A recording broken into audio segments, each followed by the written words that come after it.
नमो भगवते वासुदेवाय नमः। स्वस्ति श्री गणेशाय नमः। स्वस्ति श्री सरस्वती नमः। स्वस्ति श्री मातृपितृचरणकमलेभ्यो नमः। स्वस्ति श्री गुरुचरणकमलेभ्यो नमः। स्वस्ति श्री हनुमते नमः। स्वस्ति श्री रामानुजाय नमः। स्वस्ति श्री शिशु अनंताय नमः। स्वस्ति श्री दुर्गा देव्यै नमः। स्वस्ति श्री गौमातरेभ्यो नमः। वंदे विभूषितकरा नवनीरदाभा पीताम्बराधरुणबिम्बफलाधरुष्टा पूर्णेन्दुसुन्दरमुखादर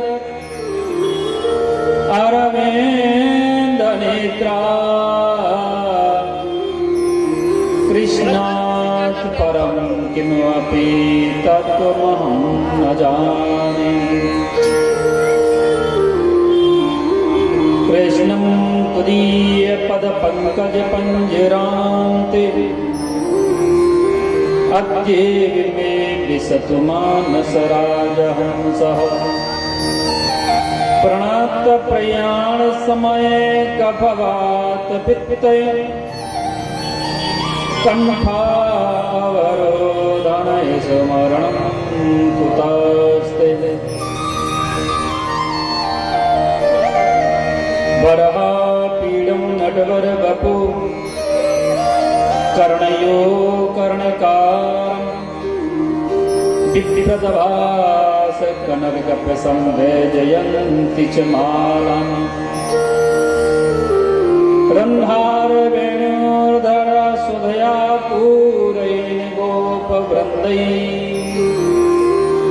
वृन्दारण्यसुपदरमणं प्रविशत गीतकीर्तभिः।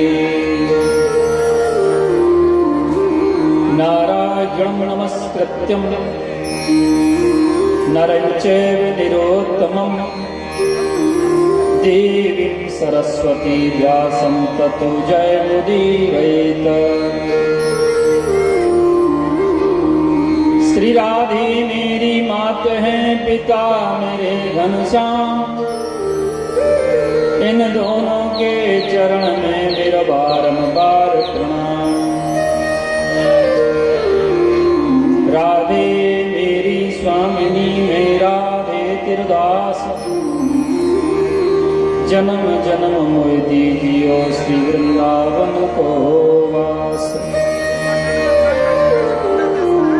जय जय राधा रमण प्रभु, जय जय नवल किशोर, जय गोपी चित चोर प्रभु, जय जय माखन चोर। बोलिए भागवत महापुराण की जय। वृंदावन बिहारी लाल की जय। बालकृष्ण लाल की जय। श्री राधा रानी सरकार की जय हो। अयोध्यानाथ की जय। द्वारिकानाथ की जय। जगन्नाथ की जय। काशी विश्वनाथ की जय। दुर्गा मैया की जय। गौ माता की जय। अपने अपने गुरु गोविंद की जय। अपने अपने माता पिता की जय। जय जय श्री राधे जय जय श्री राधे श्याम। आइए हरे नाम संकीर्तन का सहारा लेते हुए आप प्रथम करके इसे भागवत महापुराण में प्रवेश करते हुए हरे नाम संकीर्तन का सहारा लेते हैं।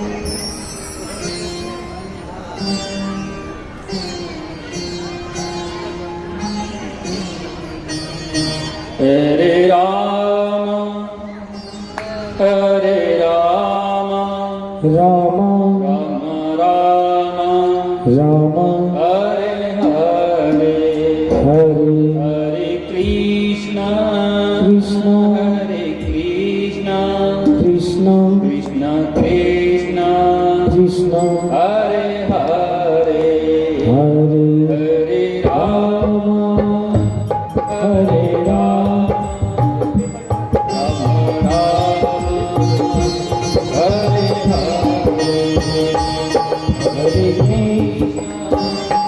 हरे कृष्ण कृष्ण कृष्ण हरे हरे हरे राम राम राम हरे हरे हरे राम राम राम हरे हरे हरे कृष्ण कृष्ण कृष्ण हरे हरे हरे राम राम राम हरे हरे हरे कृष्ण कृष्ण कृष्ण हरे हरे हरे राम राम राम हरे हरे हरे कृष्ण कृष्ण कृष्ण हरे हरे हरे राम राम राम हरे हरे हरे कृष्ण कृष्ण कृष्ण हरे हरे हरे राम राम राम हरे हरे हरे कृष्ण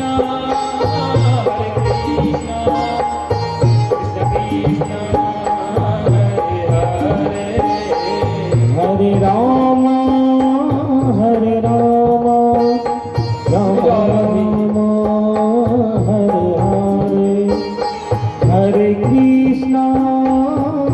कृष्ण कृष्ण कृष्ण हरे हरे हरे राम राम हरे कृष्ण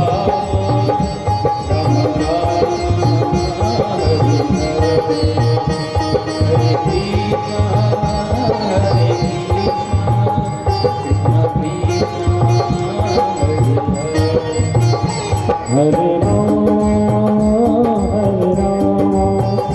राम राम हरे हरे हरे कृष्ण कृष्ण कृष्ण हरे हरे हरे राम राम राम हरे हरे हरे कृष्ण कृष्ण कृष्ण हरे हरे हरे राम राम राम हरे हरे हरे कृष्ण कृष्ण कृष्ण हरे हरे हरे राम राम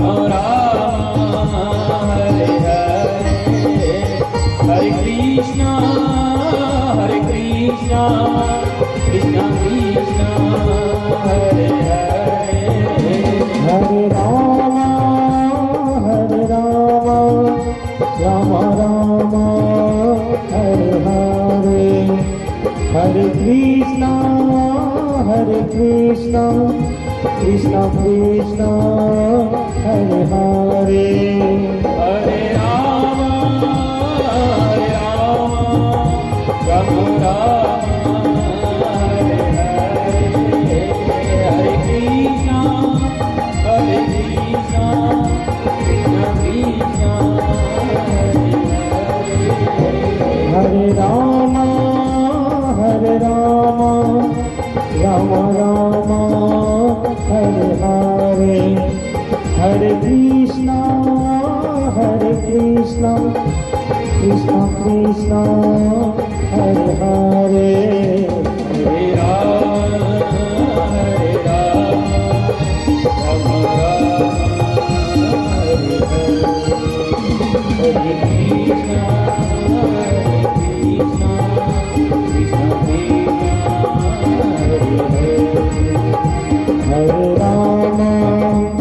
हरे राम राम राम हरे हरे हरे कृष्णा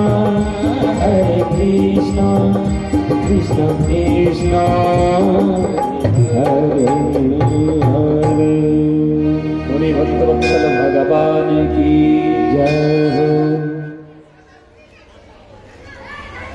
आइए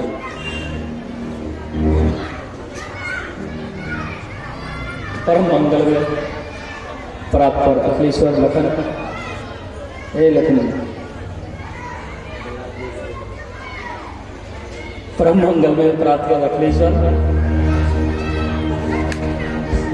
अकारण करुणा वरुणालय भक्त वांछित कल्पतरु श्री कालधृत विनम्रित कामधारी भगवान श्री बालकृष्ण लाल की वर्णमय तत्वमूर्ति श्रीमद् भागवत महापुराण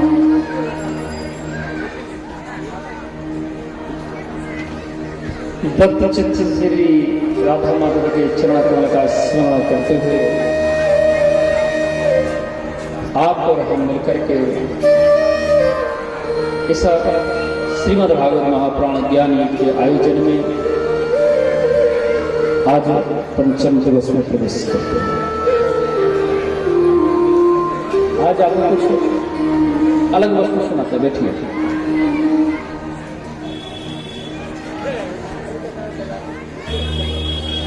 जैसा कि कल की कथा में आप लोग भगवान राम के वंश का व्याख्यान राम कथा को संक्षिप्त में श्रवण किए। संतोष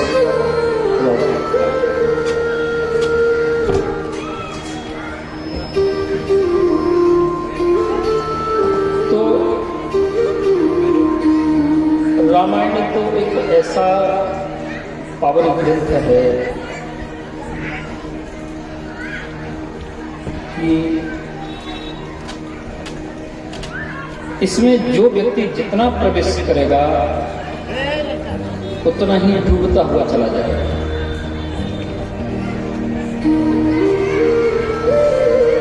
रामचरितमानस का प्रत्येक दोहा, प्रत्येक चौपाई, प्रत्येक सोरठा, प्रत्येक श्लोक हमारे जीवन से संबंध रखता है।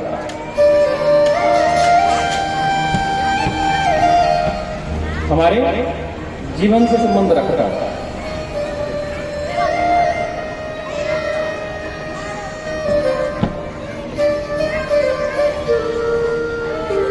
रामायण में आप लोग रामचरितमानस में प्रवेश किए हैं। रामचरितमानस आप लोग सब लोग पढ़े हुए हैं। कुल कितने कांड है मसरा जी? रामचरितमानस में कुल कितने कांड है? कितने कांड है? बालकांड, अयोध्याकांड, अरण्यकांड, किष्किंधाकांड, लंकाकांड, कितना कांड है? 7 है। पहला है बालकांड, दूसरा अयोध्याकांड, तीसरा अरण्य कांड, चौथा किष्किंधा कांड, फिर सुंदर कांड, लंका कांड और उत्तर कांड। ठीक। तो बाल कांड में भगवान की बाल लीलाओं का व्याख्यान है। अयोध्या कांड में भगवान की विवाह इत्यादि, भगवान का वनगमन अयोध्या कांड में है।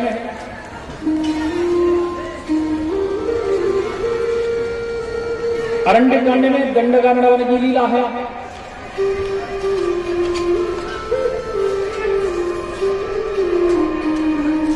किष्किंधा कांड में सुग्रीव से मित्रता है, वाली वध है। उसके बाद है, फिर आप चले जाओ, एक बीच में कांड छोड़ दो, आगे कांड में लंका। लंका कांड में लंका की लीला है, राम रावण युद्ध है। उत्तरकांड में भगवान दक्षिण से उत्तर के लिए यानी अयोध्या के लिए प्रस्थान करते हैं। एक बीच में कांड रह जाता है, सुंदरकांड। उत्तरकांड के ऐसा कांड है कि हमारे जीवन का कोई भी ऐसा प्रश्न नहीं है जिसमें उसका उत्तर न हो। कोई ऐसा प्रश्न नहीं है हमारे जीवन में।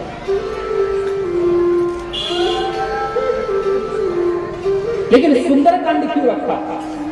कारण ये यहां प्रश्न खड़ा होता है। जो लंका है त्रिकुटाचल पर्वत पर बसा हुआ है। ध्यान दें, लंका त्रिकुटाचल पे बसा हुआ है और वो उसके 3 शिखर हैं। एक शिखर का नाम है सुंदर, एक शिखर का नाम है नील, एक का नाम है सुबैल। ये जो सुबैल है इस पर युद्ध मैदान बना हुआ है और जो नील है इसमें राक्षसों के महल बने हुए हैं और जो सुंदर पर्वत है उस पर अशोक वाटिका बनी हुई है। हनुमान जी की सबसे पहली बार भेंट माता सीता से अशोक वाटिका में हुई, इसलिए उस कांड का नाम सुंदर कांड है। सबसे अच्छा कांड है।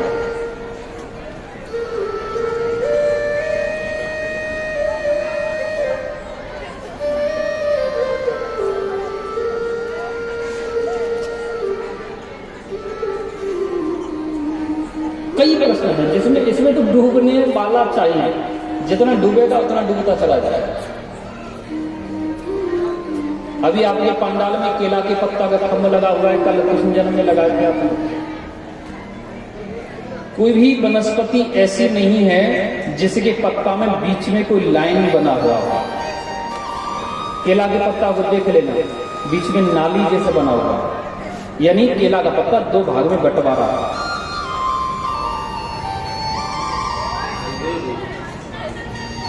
ये आज से नहीं है, त्रेता युग से ही है।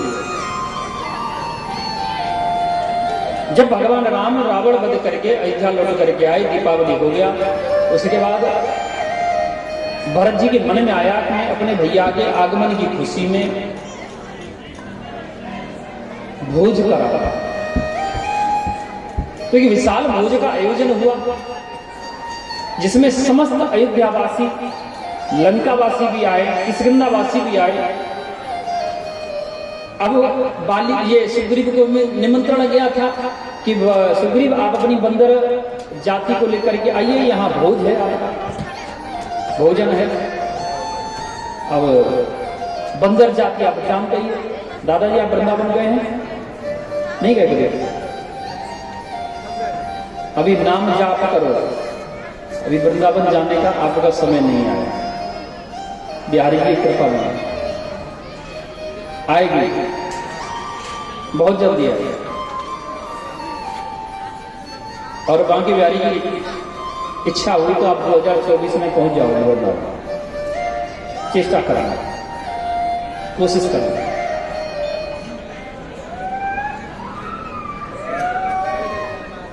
बंदर भालुओं का इतना बड़ा आतंक है वृंदावन में। और भरोसा नहीं होगा तो पांडे जी आप YouTube पे सर्च भी कर सकते हैं, देखें। आप कभी भी वृंदावन जाएं तो चश्मा लगा के मत जाना, कान पे मोबाइल रख के मत जाना, नहीं गायब हो जाएगा, कोई जिम्मेदारी नहीं। अम्मा जैसे चश्मा लगा के बैठी है ना, चश्मा मात्र 5 मिनट होगा, 5 मिनट में चश्मा गायब हो जाएगा आपका। और जब तक आप 10 रुपये का फ्रूटी उसको नहीं पिलाओगी उस बंदर को, तब तक वो चश्मा भी रिटर्न नहीं करेगा, आपको वापस नहीं करेगा। फ्रूटी फेंक दो, पहले फ्रूटी को चेक कर लेगा कि ओरिजिनल है कि बिक्री करेगा, नाक से स्मेल लेकर के देख लेगा, और जब देखेगा असली है तो चश्मा फेंक देगा। टूटे या बचे वो तुम्हारी जिम्मेदारी, नीचे कैच करने की। तो सुग्रीव जी को डर था कि बंदर से ना होती ऐसी, एक जगह नहीं बैठती। तो श्री सुग्रीव जी समझ आए कि देखो भैया, वो एक राज परिवार का भोजन है, उसमें याद रखना कहीं ऐसा ना हो तुम अपनी एक दूसरे की पत्तल को देख के उद्दंडता करने लग जाओ, आतंक मचाने लग जाओ। हिसाब से रहना, मर्यादा में रहना। बोले मर्यादा को रखने के लिए आपको हनुमान जी को नियुक्त किया जाता है, हनुमान जी को मुखिया बना दिया उनका। बोले जो भी उद्दंडता करे ना उसी को दंड दे देना गदा से।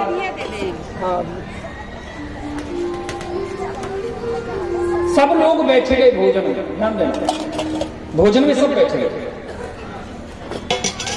अब नंबर आता है पंगत लगने का, सबको भोजन भी परोसा गया, लेकिन हनुमान जी नहीं बैठे। हनुमान जी की इच्छा थी कि जब मेरे प्रभु राम भोजन कर लेंगे तब उस थाली को लेकर के मैं झूठा प्रसादी भोजन करूंगा, इसलिए वो नहीं बैठे। जगह बची नहीं, सब जगह घिर गई।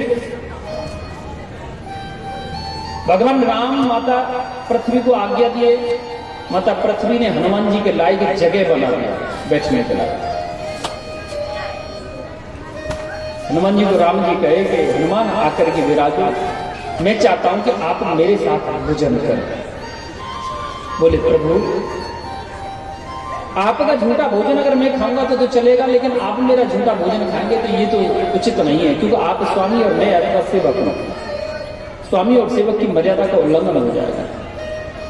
बोले चिंता मत करो, सबको जो भोजन खिलाया जा रहा है केला के पत्ता पे खिलाया जा रहा है, लीजिए हम आपके लिए पूरा व्यवस्था कर देते हैं। भगवान अपनी कनिष्ठ का उंगली से और वो केला के पत्ता में लाइन बना दी। आधा भाग हनुमान जी को रह गया केला के पत्ता का, आधा राम जी को रह गया। उसी दिन से आप देख भी सकते हो प्रत्यक्ष में, बीच में नाली बना हुआ।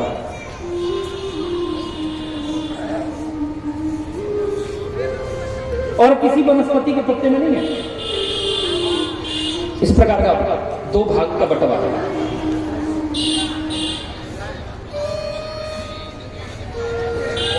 अच्छा सही, कल आप लोग भगवान श्री कृष्ण के जन्म का आनंद उठाए। भगवान श्री कृष्ण के जन्म के आनंद में आचार्य श्री सुखदेव कहते राजन, नारायण भगवान है, नारायण भगवान के पुत्र हैं, ब्रह्मा ब्रह्मा के पुत्र हैं, अत्रि के पुत्र हैं, चंद्र के पुत्र हैं, बुद्ध के पुत्र हैं, पुरुरवा। इन्हीं पुरुरवा के वंश में 6 पुत्र हुए, आयु, शतायु, सत्यायु, रय, विजय और जय। आगे चल करके इसी वंश में एक राजा और हुए जिनका नाम बड़ा राजा गाद है। राजा गादी के यहाँ कोई पुत्र नहीं हुआ, एक पुत्री हुई जिसका नाम पड़ा राजकुमारी सत्यवती। वो सत्यवती का विवाह ऋचिक मुनि के साथ हो गया और ऋचिक मुनि आयुर्वेदाचार्य थे। ऋचिक मुनि आयुर्वेद के बहुत बड़े ज्ञाता थे। उन्होंने 2 दवाई बनाई, एक अपनी सास के लिए और एक अपनी पत्नी सत्यवती के लिए। सास जिस दवा को खाती उनका एक क्षत्रिय योद्धा बलशाली पुत्र पैदा होता, और पत्नी को जो खिलानी थी वो साधु संत उत्पन्न होने वाला था। पुत्र प्राप्ति के लिए दवाई जब बनाए वो गलती से वो दवा बदल गई। माँ की दवा बेटी ने खा ली और बेटी की दवा मैया ने खा ली, और दोनों माँ बेटी के बच्चों का जन्म दिया। अब जो राजा गादी की पत्नी ने जो दवा खाई, उससे उनके घर में पुत्र तो हुआ, वो बेटी की दवा थी, वो मां खा गई, पुत्र हुआ, क्षत्रिय हुआ, लेकिन आगे चल करके वो संत बन गया, महात्मा बन गया, इसलिए उसका नाम ब्रह्म ऋषि श्री विश्वामित्र जी महाराज पड़ गया। बोली श्री विश्वामित्र जी महाराज की जय। और जो माँ की दवा जो बेटी ने खाई सत्यवती ने, उनके घर में जो एक पुत्र का जन्म हुआ, जिसका नाम पड़ा राजकुमार जमदग्नि। जमदग्नि का विवाह माता रेणुका के साथ हुआ। इन्हीं माता रेणुका के गर्भ से चौथे पुत्र के रूप में भगवान के नारायण के अंश अवतार ब्राह्मण कुलभूषण भगवान परशुराम का प्रकट हुआ, जो 21 बार क्षत्रिय विहीन कर दिए संपूर्ण पृथ्वी को। आगे चल करके आचार्य श्री सुखदेव कहते राजन, इसी वंश में राजा नहुस हुए। नहुस की कथा श्रीमद् देवी भागवत महापुराण में विस्तार से आती है।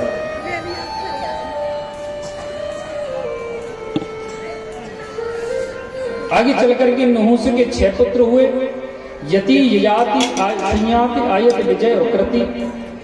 इन्हीं आगे चलकर किसी वंश में ययाति नामक जो पुत्र हैं, उनका विवाह दैत्य गुरु शुक्राचार्य की बेटी देवयानी के साथ हुआ।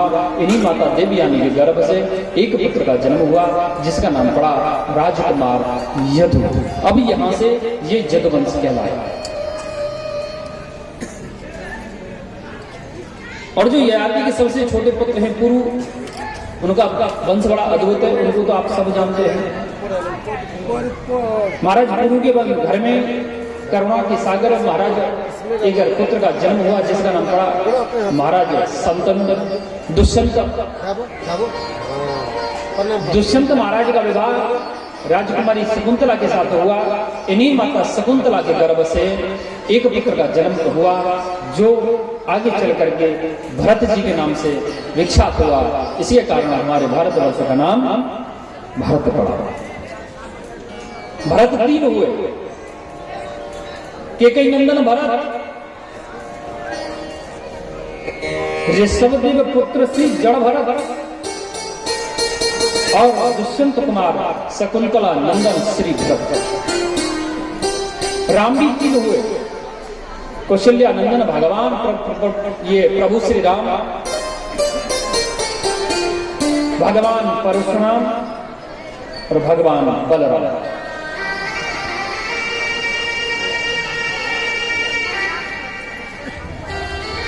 आगे चल करके इसी वंश में एक राजा रंतिदेव हुए। रंतिदेव आगे चल करके ये कुरुवंश कहलाया। कुरुवंश 2 भाग में बट गया, पांडव और कौरव कहलाए। आगे चल करके ययाति नामक जो महाराज के सबसे बड़े पुत्र हैं, उनके पुत्र हैं यदु। यदु का वंश कई पीढ़ियों के बाद में एक पुत्र का जन्म हुआ, जिसका नाम पड़ा देवमिणी। देवमिणी के 2 विवाह हुए। एक पत्नी से 2 पुत्र जन्म लिए, जिनका नाम पड़ा अर्जन और पर्जन्य। इन्हीं अर्जन और पर्जन्य को 9 पुत्र हुए, जिनका नाम पड़ा नवनंद, घनानंद, ध्रुवनंद, उपनंद, अभिनंद, नंदबाला, कर्मानंद, बल्लभानंद और धर्मानंद। ये 9 पुत्र हुए। और महाराज देवमिणी की जो दूसरी पत्नी है, उससे एक पुत्र का जन्म हुआ, जिसका नाम पड़ा राजकुमार सूरसेन। और सूरसेन का घर में एक पुत्र का जन्म हुआ, जिसका नाम पड़ा राजकुमार वसुदेव। वसुदेव जी के 7 विवाह हुए कि पौरवी रोणी भद्रा मदिरा रोचना इला देवी की प्रमुखा आनग पत्नी अनक दुंदवय।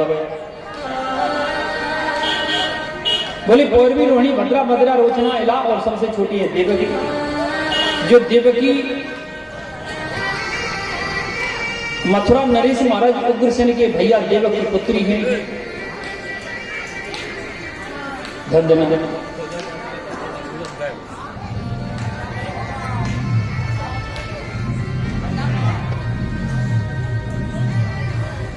इन्हीं के गर्भ से 8 पुत्रों का जन्म हुआ।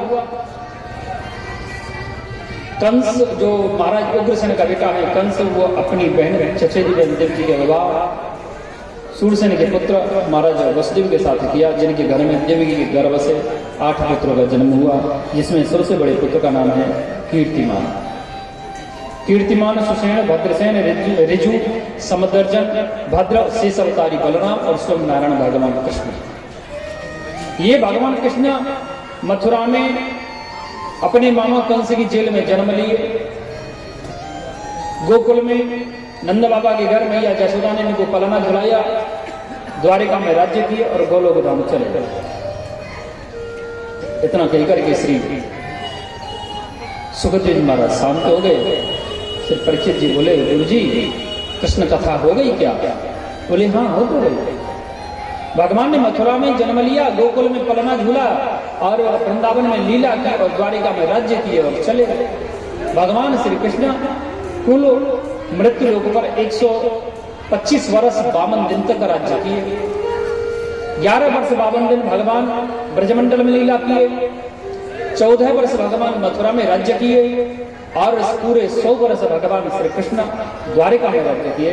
इसी प्रकार वो 125 वर्ष 52 दिन तक मृत्यु लोक पर लीला किया।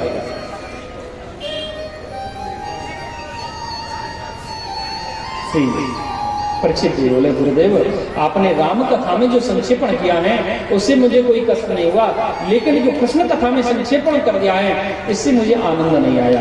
कृपया आप इसको विस्तार से श्रवण करें। तब श्री सुखदेव जी कहने लगे, राजन सामगम्य सबतः बुद्धिस्तः राजश्री सत्तवः वासुदेव कथायां ते त्याज्याम नष्ट कीरति। बोले राजन, जो कृष्ण कथा में आपकी निष्ठा है ना, मैं उससे बहुत प्रसन्न हूं, इसलिए मैं आपको कृष्ण कथा सुनाता हूं। सुनो कि जब जब होए धर्म की हानि, बाणे असुर धर्म अभिमानी, तब तब धरे प्रभु विविध शरीरा, हरि कृपा निधि सज्जन पीरा। जब जब अधर्म बढ़ता है, पाप बढ़ता है, तब तब माता पृथ्वी को कष्ट होता है और तब तब भगवान नारायण गोविंद अवतार लेकर के आते हैं, भूमि के भार को घटाते हैं और धर्म की स्थापना करते हैं।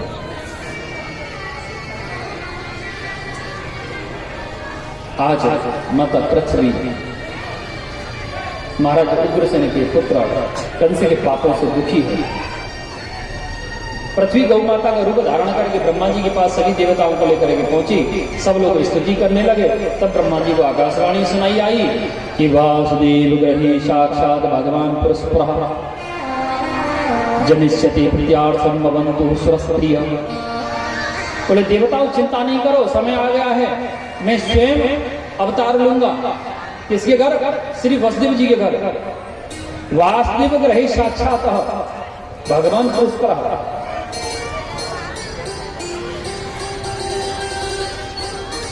माता पृथ्वी को सांत्वना हुई। अब चलते हैं मथुरा। मथुरा नामक पुरी है, वहां के महाराज राजा है महाराज उग्रसेन। उग्रसेन को पत्नी माता पवन रेखा, वो जो है गर्भवती। कहते हैं कि गर्भस्थ जो माता होती है उसको दोनों टाइम जब मिलते हैं ना, सांझ जब होती है, गौदूल बेला जब होती है ना, उस समय माता को जंगल में भ्रमण करने के लिए, विहार करने के लिए नहीं जाना चाहिए।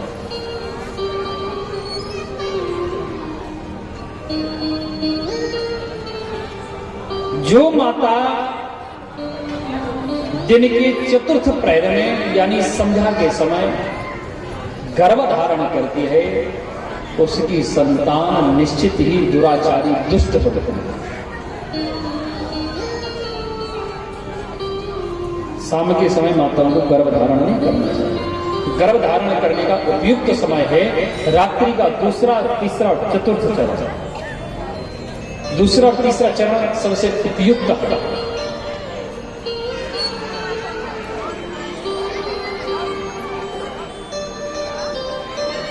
आज माता पवन रेखा गर्भवती है। गर्भ अवस्था में माता पवन रेखा पर विहार करने चली गई। वहां जो है कालनेमी नामक राक्षस उनके साथ सेवन भोग कर दिया, जिससे जो गर्भस्थ शिशु था वो राक्षस प्रवृत्ति में परिवर्तित हो गया और महाराज उग्रसेन के घर में माता पवन रेखा ने एक पुत्र को जन्म दिया, जिसका नाम पड़ा कंस। धन्यवाद। यहां कई प्रश्न खड़े हो गए, 2-3 प्रश्न खड़े हो गए इस जगह पर। पहला प्रश्न तो यह है कि कंस ने अपने पिता को क्यों गद्दी से हटाया, जेल में क्यों डाला। दूसरा कि माता देवकी उनके 6 पुत्रों ने ऐसा कौन अपराध कर दिया था जो जन्म लेने के साथ साथ कंस के द्वारा मारे गए। काम ऐसा कौन अपराध था। ध्यान दें, ये प्रसंग भागवत महापुराण में नहीं आता। ये प्रसंग श्रीमद् देवी भागवत महापुराण से है। उसमें स्पष्ट लिखा हुआ है कि एक बार ऋचिक मुनि के 6 पुत्र और ब्रह्मा जी को देख करके हंस गए।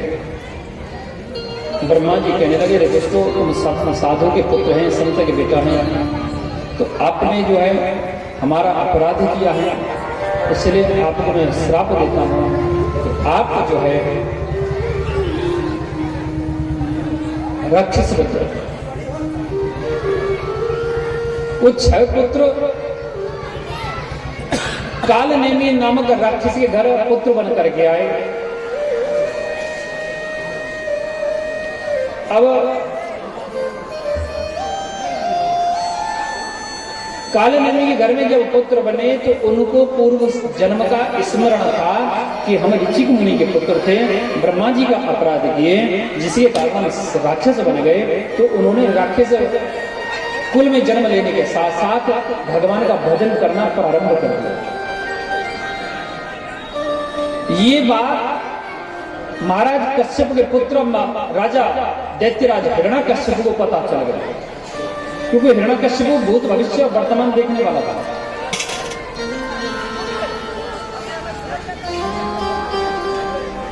और क्या किए,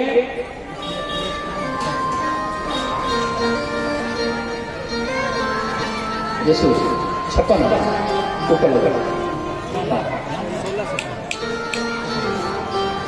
श्री सुखदेव जी कहते, राजन जब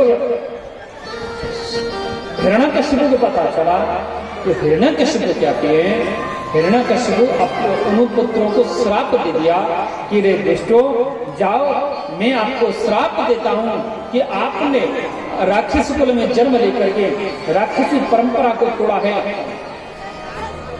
राक्षसी परंपरा को तोड़ा है, तो आप अपने पिता कालनेमी के द्वारा ही मारे जाओगे। इस श्राप दे दिया हिरण्यकश्यप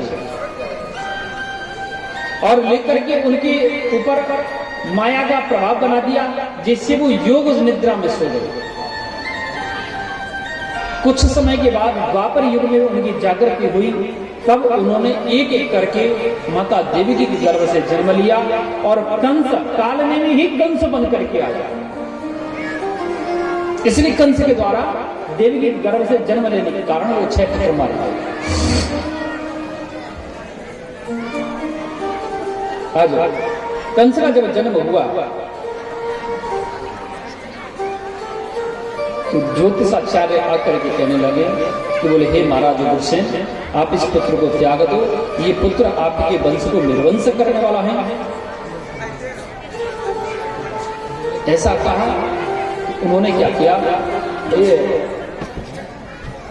एक बक्सा में, लकड़ी के बक्सा में बंद करके उनको यमुना में फेंक दिया। कंस को यमुना में स्नान कर रहे हैं महाराज सूर्यसेन को बालक मिल गया। अब नीचे हो गए। और वो बालक मिला लेकर के कंस को श्री महाराज सूरसेन अपने घर चले गए। कहे कि देवी आज से हमारे एक बेटा नहीं है, आज से हमारे दो वसुदेव है। तब श्री कंस का पालन पोषण वसुदेव जी के साथ उनके घर में होने लगा।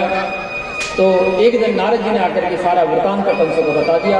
अरे कंस, तू इनका बेटा नहीं है, तू तो जो है महाराज उग्रसेन का मथुरा नरेश का बेटा है। वो रात में ही वहां से घर छोड़ करके त्याग करके चला गया और जंगल में जाकर के हिमालय में गया। हिमालय में जाकर के श्री भोलेनाथ की तपस्या किया, भोलेनाथ से एक धनुष प्राप्त किया और पूतना, अगासुर, बकासुर, धैर्यकासुर, केसी, अरिष्टासुर, चाणूर, मुष्टि, सलतोसल अनेक अनेक राक्षसों की एक फौज बनाया।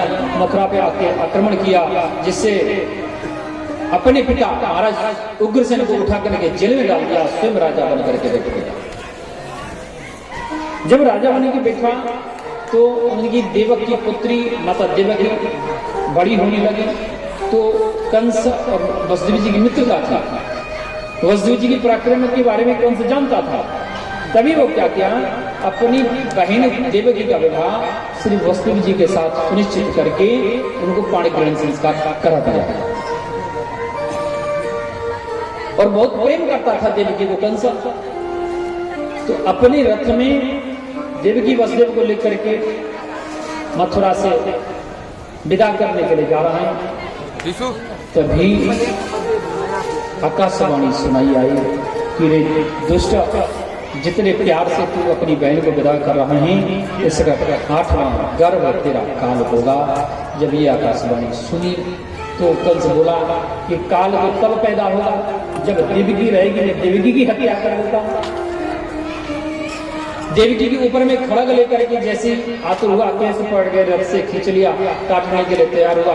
तो श्री वसुदेव जी रोक दिए कि बोले कंस, एक स्त्री के ऊपर में आप जैसे सूरवीर को हाथ उठाना शोभा नहीं देता।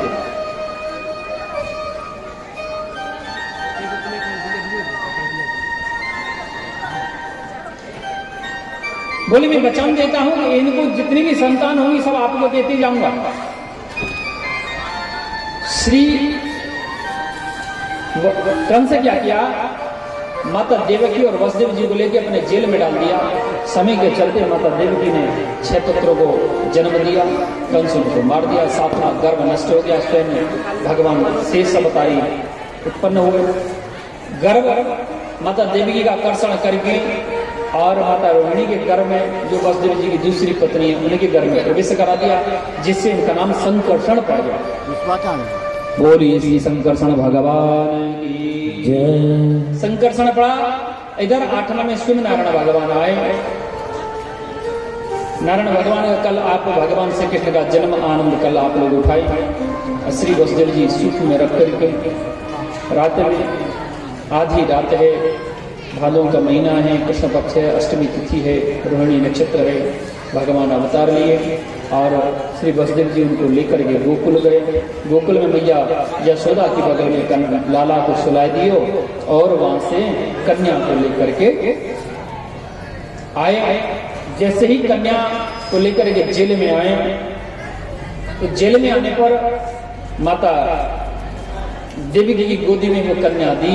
कन्या रोने लगी, जिससे पहरेदार की नींद खुल गई। जेल खाने के दरवाजे अपने आप बंद हो गए। आचार्य सुखदेव कहते, राजन सुनो, ध्यान दें कि जब वसुदेव जी ने गोविंद को अपनी गोदी में लिया तो पहरेदार अपने आप सो गए, जेल के दरवाजे अपने आप खुल गए, रास्ता अपने आप मिलता चला गया। और जब कन्या को लेके आए तो जेल खाने के दरवाजे अपने आप बंद होते चले गए। कन्या रोई तो पहरेदारों की नींद खुल गई। अर्थात जब जीव परमात्मा के निकट जाता है, भगवान की भक्ति करता है, भगवान का अनुसरण करता है, भगवान के निकट जाता है, सांसारिक बंधनों से मुक्त होता चला जाता है। और जितना ही जीव जो माया के पीछे दौड़ता है उतना ही बंधनों में जकड़ता चला जाता है। इसके लिए चाहिए इसके लिए चाहिए कि आपको सदगुरुदेव की आवश्यकता है, जो हमें सदमार्ग दिखा सके। ध्यान देना। एक सुख था, तोता। एक तोता जंगल में उड़ता, जंगल में विचरण करता था। तभी उसको एक शिकारी जाल में पकड़ लिया। जाल में पकड़ के लोहे का पिंजड़ा लिया, पिंजड़ा में बंद करके अपने घर ले आया और उसको मार मार के छड़ी से पीट करके राम राम कहना सिखा दिया। अब वो राम राम कहने लगा।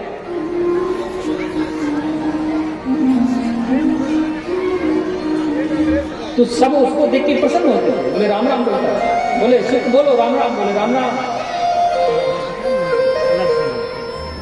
एक दिन शिकारी को आवश्यकता पड़ी, एक सेठ के पास गया दुकान पे और जाकर के वो सुख भेंट कर दिया और कुछ खाने पीने का राशन इत्यादि अपने घर के लिए ले आया। और सेठ को बड़ा अच्छा लगा, अरे ये तो राम राम बोलता है। और क्या किए, लोहे के पिंजड़ा को तोड़वा करके चांदी का पिंजड़ा बनवाया और उसको बंद कर दिया। सुखदेव एक दिन लाला जी ने कोई बहुत जरूरी आवश्यक काम पड़ गया, क्या किए, राजा साहब के पास गए, चांदी के पिंजड़ा में बंद सुख को भेंट कर दिए और अपना काम सिद्ध किए और चले आए। राजा बड़ा प्रसन्न हो गए, उसके लिए सोने का पिंजड़ा बनवाया। सोने का पिंजड़ा बनवा करके सुख को चांदी से सोना में स्थानांतरण कर दिए और रानी को ले जाकर के भेंट कर दिया। रानी बड़ा प्रसन्न हो रही हुई।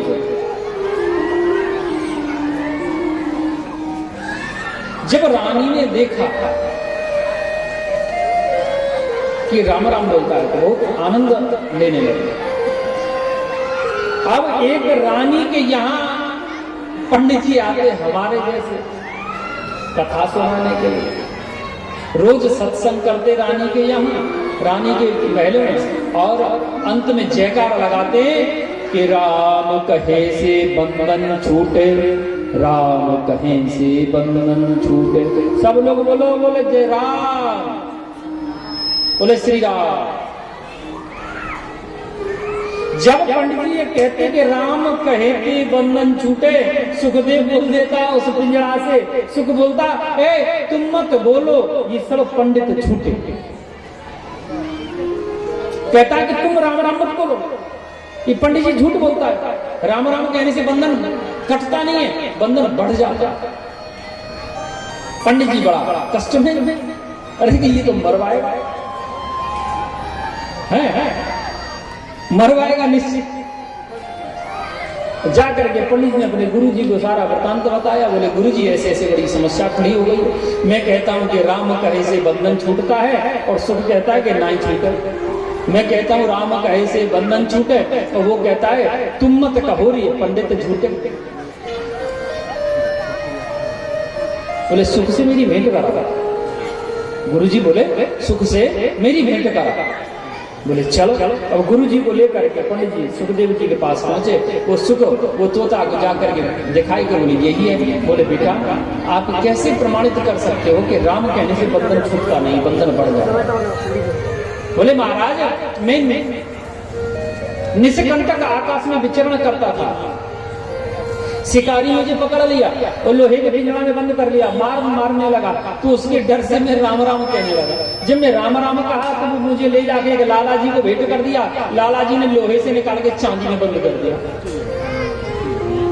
अब लाला जी को जरूरत पड़ी, ले जाके राजा को दे दिया। राजा ने उठा के चांदी से निकाल सोने में बंद कर दिया। उठा उसने मुझे रानी को दे दिया। रानी के चक्कर में मैं पड़ा हुआ। रानी मुझे रोज रोज राम राम बुलवाती है, दिन में हजारों बार बुलवाती है। अब तुम्हें तो बंधन में बनता चला गया ना राम राम कहने से। उस दिन अगर मार खाते रहता और नहीं बोलता तो बंधन में नहीं पड़ता। बोले हाँ तो तुम्हारी सही है। अच्छा ऐसा करो, जब रानी आवे ना भोजन कराने के लिए तो तुम अपनी श्वास खींच के सो जाओ, कितना भी जगाएं आंख मत खोलो। बोले ठीक है। ऐसा ही हुआ। जैसे ही रानी भोजन देने के लिए आई, बोले सुख भोजन कर लो। जैसे ही पिंजड़ा का दरवाजा खोल के सुख को भोजन दिया तो अब तो वो जो है श्वास खींच करके सुख लेट गया। अब तो रानी हिलाने लगी तो हिले। वो तो मानो लग रहा है कि मर गए। रानी रोने लगी, मेरा तो सुख मर गया। वो क्या की, दुखी होकर के बोले अब मर तो गई है, अब इसको क्या करेंगे, पिंजरा बंद करके निकाल करके पिंजरा से महल के ऊपर गई और पीछे महल के पीछे जंगल में फेंक गई। जब ऊपर महल से नीचे जंगल की तरफ, धरती की तरफ गिरने लगा सुख, उसे पता चल गया कि मैं तो निकल चुका, और वो उड़ान भरने लगा और जोरदारी से बोलने लगा कि सदगुरु मिले तो बंधन छूटे, सदगुरु मिले तो बंधन छूटे। बोलिए श्री सदगुरुदेव भगवान की जय हो। अगर वो गुरुदेव नहीं आते, उसको युक्ति नहीं बताते, तो कैसे उसको बंधन छूट जाता? नहीं छूटता।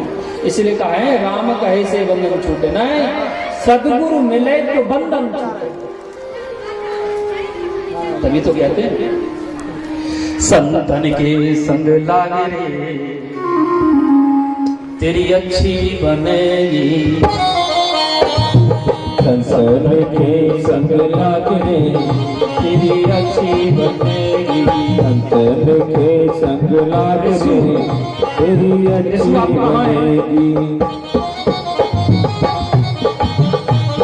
संसन के संग लागे तेरी अच्छी बनेगी, अच्छी बनेगी तेरी बिगड़ी बनेगी, अच्छी बनेगी तेरी बिगड़ी बनेगी, अच्छी बनेगी तेरी बिगड़ी बनेगी, अच्छी बनेगी तेरी बिगड़ी बनेगी। संतन के संग लागने तेरी अच्छी बनेगी, संतन के संग लागने तेरी अच्छी बनेगी।